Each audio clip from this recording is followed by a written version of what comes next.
Hoffman. I'm chair of the Florida Commission on the Status of Women, coming to you here right from Tallahassee, Florida's capital. We would normally be here together to celebrate, educate, and collaborate in our lead summit, but our circumstances have caused us to become more creative.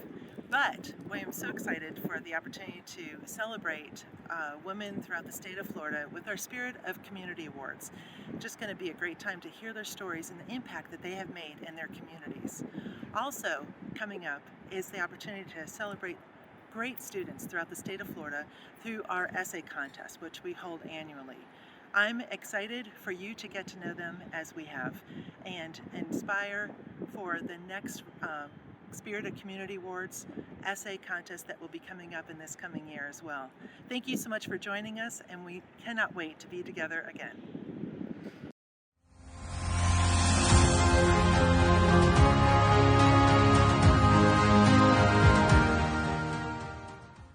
I think you'll agree that we have been on one big roller coaster ride. Hi everyone, I'm Rita Barretto, the 2020 chair of the Florida Commission on the Status of Women. I'm so excited to be with you today and talk to you about leadership skills that are required for success today. But first, let's just reflect on the amazing celebration we had in 2020, the 100th anniversary of women's right to vote. I want you to think about that and reflect on the amazing women who stuck their necks out, who were beaten, thrown in jail, starved for our ability to vote. They persisted, they had a vision, and they didn't give up. And so for that, I know we are all very, very thankful. And with that, I think we have a responsibility to continue to focus on increasing our voice and emulating amazing leadership skills so that we too can make a difference for the generations that come behind us. I'm so very thankful to be here and talk about it, especially this year. 2021 is the 30th anniversary of the Florida Commission on the Status of Women. And the Commission has done a lot of research on the key challenges of women, and one of which is getting more women in leadership positions. Now, we do know today that approximately 50% of the workforce are women, although with COVID, they've referred to it as she session, with a lot of women leaving because they have the second shift when they go home, and it's really difficult to manage those particular two jobs on a regular basis in light of the complexities of COVID. So 1 in 4 are talking about leaving. That would be detrimental to the workforce. So we have to do whatever we can to make sure we raise that voice to elected officials and others about how organizations need to look at their policies and procedures and make sure they're flexible so that we can retain that talent in the workforce today. Also, we know that in many households, over 40%, women are the primary breadwinner. And we do know those organizations that have embraced diversity and have more women at the top, they are in fact more successful. So we have a positive difference to make, and it's up to us to make sure that we sharpen our skills and continue to build leadership practices and competencies that allow us to have an even greater voice. So what are the skills and some of the areas that leaders need to emulate to really win today? Well, first and foremost, I think it's important to take inventory of where you are today. Some of you might wake up in the morning and think, I am so blessed. I get to do whatever it is I do, and I absolutely love it, and they pay me for it. Or maybe you're a volunteer, and from the heart, you absolutely are passionate about what you do. Or maybe you're a student, and you're still building your blueprint for success.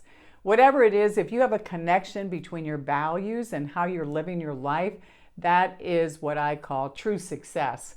You know, my son used to always ask me, about a career, and I would fondly say I have the privilege of coaching people around the world, some of which who are very successful. But my heart is always broken when I listen to stories about how, they feel so emotionally bankrupt because even though they have the trappings of success, they don't really feel successful. So my wish for you is that you're real mindful about the kind of job you want to have, whether it's a paid position or not, whether it's in public sector or the private sector. Be mindful about it. Seek out people who are currently in those particular positions to learn about the technical skills needed as well as the, quote, softer skills that are needed to be successful. Speaking of softer skills, which I don't like to refer them as that, I choose to refer to them as more foundational skills. I would say that the E word is the most important today, and that's empathy. I think leaders today need to show that they really care. They need to take the time to get close with employees and make sure they have their finger on the pulse about how their employees are feeling, especially in light of all the changes and the amount of people working remotely. I think that's very, very important today. That's going to cause people to look at, how they engage people, particularly on a remote level, how they're spending their time, and making sure that they grow the talent that they have. So when you think about it, after you've done an assessment and you feel pretty confident that you're in a job that you absolutely love or you're ready to make a change, be mindful about that change and make sure that you become a subject matter expert. How do you do that? Well, I know I have a practice every day. I get up and I look at 5 different resources about leadership. I really want to own that lane and learn a lot about it. And the research says it takes 10,000 hours of deliberate practice to be good at anything. So let's say you want to be the best elected official or accountant or teacher or bakery worker, whatever it happens to be, or you want to be recognized as a student. Sit there every morning and feed your brain and learn different aspects of whatever field it is that you're interested in so that you too are very quickly recognized as the go-to person. And when you arrive at that, I always say you own the lane and you're the first person an individual would call because you're recognized for that expertise. So own the lane. I think another thing is to protect your brand. 10 years ago, I was out with some friends barbecuing, having a great time on a beautiful Florida night. And all of a sudden I got one of those calls that totally changed my life. And it was similar to ones in the past, but there was something about the tone that told me it was different and that I had to very quickly get down to the hospital in Miami. And when I walked in, there were several of my brothers there and we all hugged each other. And after a while, they let us go in to see my dad. My mother was left at home with one of my siblings. She was too distraught to go to the hospital. So we were very fortunate that we could go and be with him. And we stood around and we talked and we prayed and we sang. And just as he was there, my mom was there when us were born, we were there when we had to let him go. And as hard as it was, he taught us so much in life about personal brand. He also taught us in his passing. And by that, what happened was we had a celebration of life, and when asked how many people we would thought to be there so that food and drink could be ordered, we just picked the number 175 out of the sky, and lo and behold, nearly 1,000 showed up. And that in of itself was so touching. But was equally as touching was when my siblings and I started sharing stories about what we heard from the people who attended to come and celebrate his life. And consistently, there were stories about how honest and ethical and caring he was and how much he loved his family and community, and he truly did. And so not only in his life, through his actions and his words, but through his passing, he taught us so much about the power of a brand and being mindful of that brand. Jeff Bezos from Amazon said that your brand is what people say about you when you walk out of the room. I want you to think about that. Your brand is what people say about you when you walk out of the room. And maybe it's not literally walking out of the room. Maybe it's after a Zoom call. Maybe it's after you go to a school function or just talking to a neighbor. Every single touch point, you have an opportunity to emulate the very brand that you are creating and protecting or some people don't, and therefore people who are around them aren't quite sure what they're really all about. But true leaders are very protective of their brand. So I want to challenge you to think about what it is and ask your friends or coworkers, those around you who love you and know you, ask them what your brand is all about. They will tell you, and hopefully there's a connection and concurrence with what you hope you are emulating out there. Another area I think that's important is public speaking, or maybe I should title it risk-taking, because it's still on the list of fears that people have. People would rather die than public speak still. And regardless of your job, you need to learn to be a great speaker and influencer. Maybe you're in sales, maybe you're in retail, maybe you're an elected official or you aspire to be. Learn to love speaking as much as perhaps you feel uncomfortable with it. Everybody started as a speaker that was rambling on, only to work at it, and try to get better and better all the time. And let's face it, speakers will tell you that there's the speech that was planned, the speech that was delivered, and the speech you wish you had. Even after these comments with you today, I know I will think of, 5 or 6 other things I wish they had shared with you, but that's the way it goes. Another area I think that's very important today is dignity and respect. You know, we have a kaleidoscope of beautiful people in the work environment and communities and all around us. And I think it's incumbent upon each and every one of us to get comfortable with people who are different than you. When you look at diversity, there's primary dimensions of diversity: race, age, sex, national origin, religion, disability, sexual orientation. Those are the ones people most often talk about. But then there's secondary dimensions of diversity. Those are all those other ways in which we're similar or we're different. Whether you're from the north, the south, you like sports, you don't, you have tattoos, you don't, whatever it happens to be. And I think it is just more rich and makes you a better person when you seek out people who are different than you. We know that given a problem to solve and a time frame in which to solve it, diverse groups of people always come up with better ideas than groups that are homogeneous. So while you might feel uncomfortable saying the wrong thing to somebody who may have a disability or may not speak the same language as you, we're all a work in progress. And I think you're going to find that most people are excited that you have an interest in learning about them. And of course, you can always get on the internet and do some background work before you have any conversation. And finally, I think that we have to be a student of leadership, and we have to be curious. All of us got our education somehow along the way. Maybe it was in school, maybe it was length of time in the same field or from family members and friends. But whatever it was, because the environment has changed so much today, chances are whatever skills you've had in the past need sharpening. All of us need to work on that. People want to go back to the new normal. There's no new normal. I think there's the new next. I think it's always going to change, and we do have to embrace that change, whatever it is. So the bottom line is, when it comes to leadership, the commission is all about educating people and informing people and celebrating differences. That's what we do. But we can't do it alone. We need your voice. We need your leadership. And so let me leave you with that challenge to think about just one aspect of our research, helping women to get in more leadership positions. Start with yourself. Wherever you are now, if you like your job, then continue to do it, but do it in a way that you up your game. Learn more about your profession. Be that go-to person who's owning the lane. And maybe you want to make a change.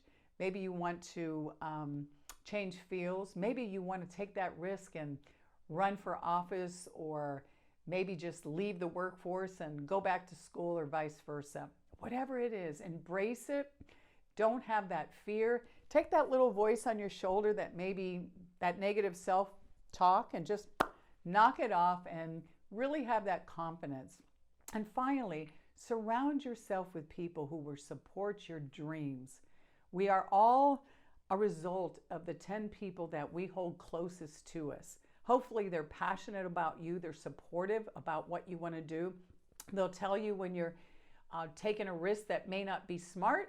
They're honest and they give you constructive feedback, because that's what a good leader needs. So I talk a little bit about showing up, standing up, and stepping it up. I hope that you found this helpful, and that whatever you choose to do, you'll be the best version of who you are. Enjoy the rest of the day.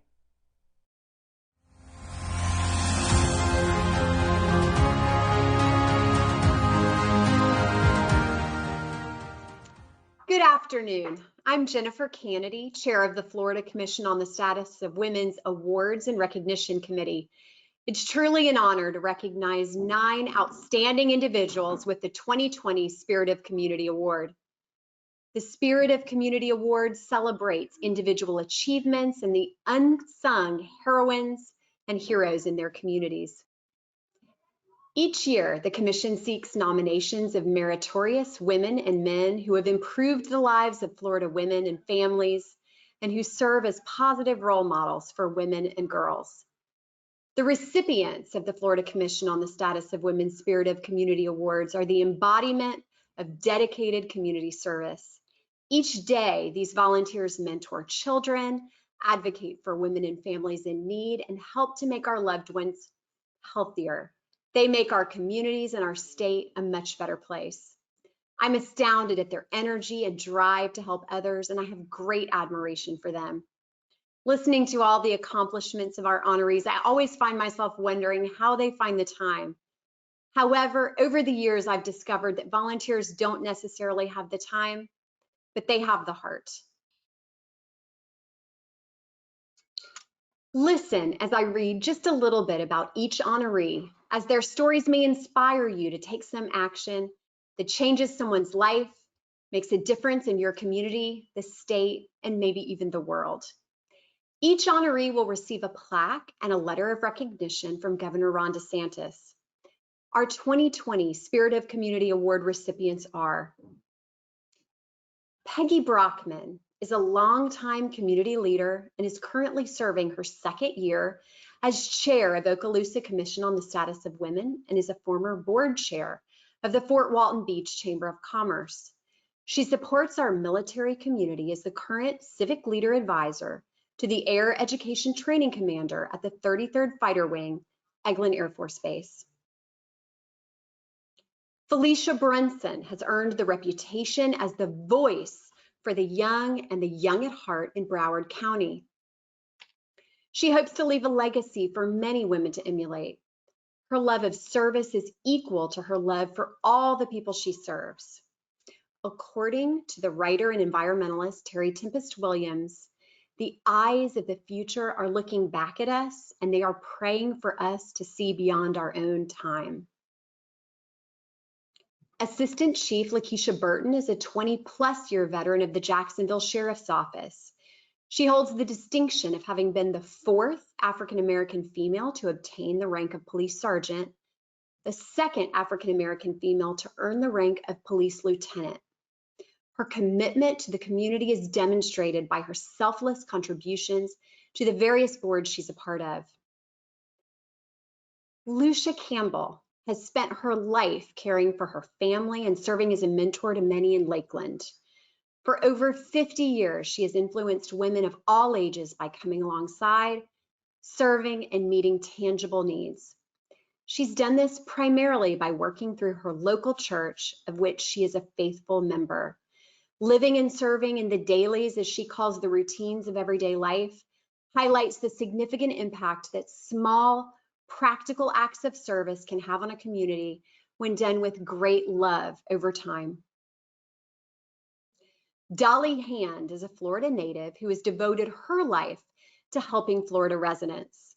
Her contributions have led to the naming of the Dolly Hand Cultural Arts Center at PBSC's Belglade campus, and together with her husband Homer, the naming of Stetson's Dolly and Homer Hand Law Library and the Homer and Dolly Hand Arts Center. Zenani D. Johnson was born and raised in Tallahassee. She chose the University of West Florida to complete her undergraduate degree. She has remained an active scholar while at UWF, and has also taught freshman students leadership and career development skills and serves as a mentor to youth throughout Pensacola. Diane McCain is a pioneer for victims' rights in Florida and throughout the country. She's an unfailing leader advocate, raising awareness of the gaps in the legal process, protecting crime victims and survivors thrust into the legal system. Denise Murphy takes so much pride in her commitment, and her community is truly a better place with her in it. She's been an avid volunteer for 18 years and continues each year to prove that she's an amazing role model. She's been a mentor for young girls in high school for 5 years and continues to make a difference in many lives.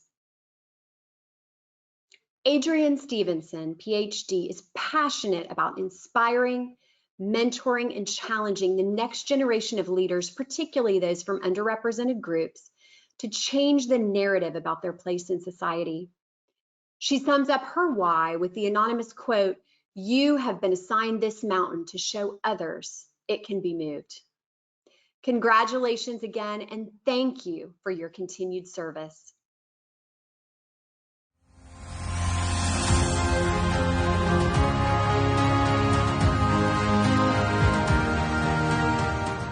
Good afternoon. I am Commissioner Marilyn Stout, and I serve as chair of the Women's History Essay Contest Task Force.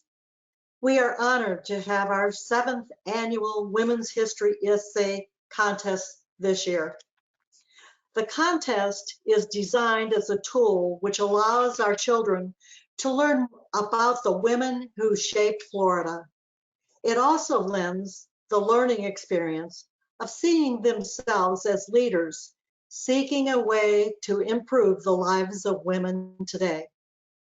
Each year, first place winners in each grade are awarded $100 each.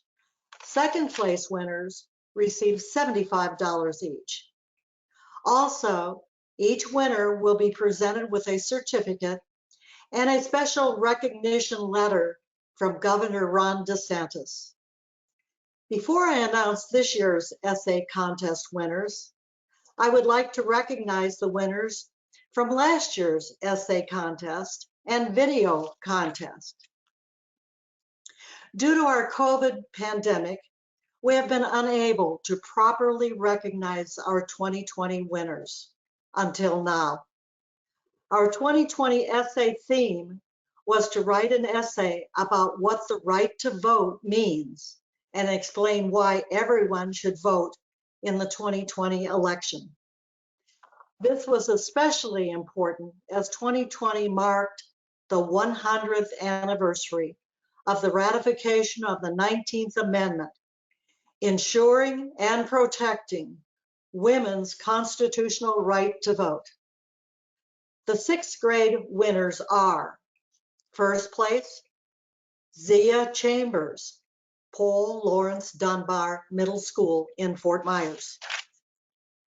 Second place is Peyton Sidwell, again, Paul Laurence Dunbar Middle School in Fort Myers.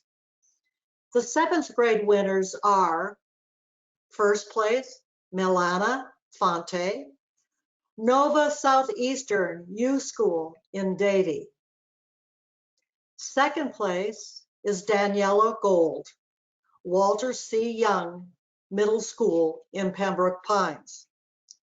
Finally, the 8th grade winners are: first place, Meadow Stanley, Paul Laurence Dunbar Middle School in Fort Myers. Second place is Jancy Parsa, Paul Laurence Dunbar Middle School in Fort Myers. In addition, we held a video contest in 2020 for high school students. Each student was given the task of creating a 30-second public service announcement, encouraging women voters to register and turn out at the polls. We had a tie for first place, and both winners are awarded $250, plus a certificate and a letter from Governor DeSantis. Our video contest winners for 2020 are Autumn Pepper Rhodes, Cypress Lake High School Center for the Arts in Fort Myers, and Grace Stanley, West Florida High School in Pensacola. Both of these outstanding videos can be seen on our website at fcsw.net. Now I would like to announce this year's winners of the Women's History Essay Contest. In light of the many challenges that 2020 brought us, the middle school participants in this year's contest were asked to write an essay as a letter to any member of the Florida Women's Hall of Fame, telling them about life in 2020 and how they have inspired the student to work to make things better. The students who participated in the contest did a really great job of expressing the contest theme, and I congratulate them all. I also want to thank all of the parents and teachers who helped the students create their entries. We had more than 150 entries into this year's essay contest, so it was a lot of hard work selecting the winners, as they were all so very good. I am proud to announce the winners of the 2021 Women's History Essay Contest. The 6th grade winners are, first place, Natalia Carino Lukasek from A.D. Henderson University School in Boca Raton. Second place was Nico Yunus, also from A.D. Henderson University School in Boca Raton. The 7th grade winners are Nishini Fernando from Paul Lawrence Dunbar Middle School in Fort Myers. Second place was Shayna Semova, Western Pines Middle School in West Palm Beach. Finally, the 8th grade winners are, first place, Genevieve Waters, Hidden Oaks Middle School in Palm City. Second place was Caitlin Ramsahi, Western Pines Middle School in West Palm Beach. You will also be able to view the winning essays from 2020 and 2021 on our website at fcsw.net. I want to congratulate all of our young winners, and I applaud their hard work and dedication to excellence. Also, I thank all of the young students who made our committee selections much more difficult with the amount of phenomenal submissions we have received these past 2 years, with the essays and the video contest. Please continue to keep up the good work. Thank you.